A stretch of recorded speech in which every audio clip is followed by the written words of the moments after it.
Mereka yang sering membeli mainan murah mungkin tidak memikirkannya. Mainan plastik yang tampak murah dan terjangkau. Faktanya, proses produksinya sulit untuk dijelaskan.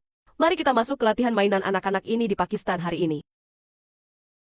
Lihat bagaimana mereka mengambil tas anyaman bekas dengan biaya sangat rendah. Dibuat menjadi mainan anak-anak yang membuat anak-anak di sebelah menangis saat melihatnya. Dan tas anyaman yang dibuang ini baru saja didaur ulang dari desa-desa sekitarnya. Ini adalah bahan baku yang digunakan dalam produksi mainan anak-anak. Karena digunakan sebagai produk anak-anak, jadi tas anyaman ini akan diserahkan kepada 8 gadis langka untuk pemilihan yang cermat. Untuk menghilangkan kotoran seperti logam. Kantong plastik yang disaring akan dipindahkan ke tempat tidur besar oleh para pekerja. Pekerja lain memasukkannya ke dalam ekstruder. Anda dapat melihat bahwa tas anyaman ini belum dibersihkan dengan cara apapun, meski tidak terlihat terlalu kotor, tapi seharusnya tidak terlalu bersih. Dengan cara ini, pita di kepang yang memasuki ekstruder akan digerakkan oleh sekrup internalnya. Diperas dengan kuat ke dalam tong yang dipanaskan di ujung depan, sehingga menjadi sol yang mengalir. Namun, plastik daur ulang ini memiliki sifat yang berbeda. Jadi sol akan langsung masuk ke ekstruder stimulasi untuk pencampuran dan pengotor pengangkatan lagi. Untuk memastikan bahwa plastik dapat dibuat lebih murni. Kemudian pekerja akan mengambil kaset panas. Dan dengan cepat melewatinya melalui roller di dasar kolam pendingin.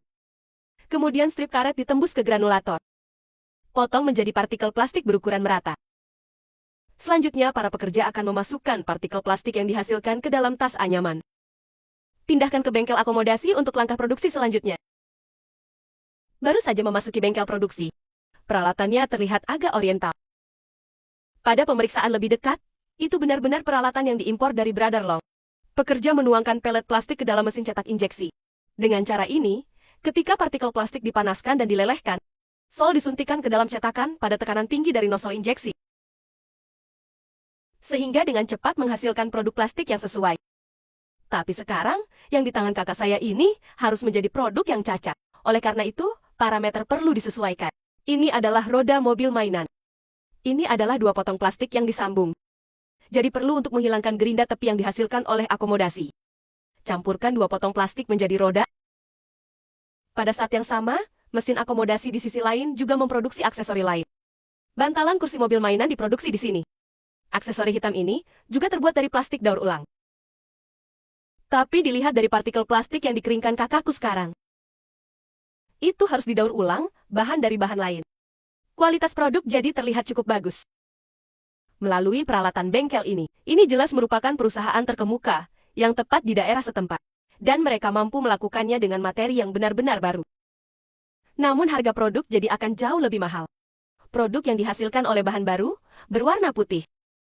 Kualitas produk jadi terlihat lebih baik. Berikut ini terutama produksi bodi mobil mainan. Fitting gandar dan batang dasi mobil mainan terbuat dari pipa baja untuk memastikan bahwa itu dapat menopang berat badan seorang anak. Mobil mainan kemudian dapat dirakit. Hal pertama yang harus dipasang adalah AS dan roda. Dan kemudian kami memasang suara lampu depan. Set ini sudah dirakit. Perbaiki saja langsung di bagian bawah. Pasang bugi dan roda depan segera. Jadi Anda bisa mengarahkan mobil mainan melalui pegangan dorong dan batang pengikat di bagian belakang. Maka Anda perlu memasang beberapa potongan dekoratif. Ini membuatnya terlihat lebih realistis. Selanjutnya, Anda dapat meletakkan batang dasi di bawah bantalan kursi dan menggunakan kantong plastik untuk mengemas mobil mainan. Kemudian masukkan aksesoris seperti pegangan tangan dan dorong kue, sehingga pelanggan dapat merakitnya sendiri setelah membelinya kembali. Dan di sini kami memiliki mobil mainan yang murah dan terjangkau untuk anak-anak. Jadi perhatikan seluruh prosesnya. Apa pendapat Anda tentang mainan anak-anak yang diproduksi dengan cara ini?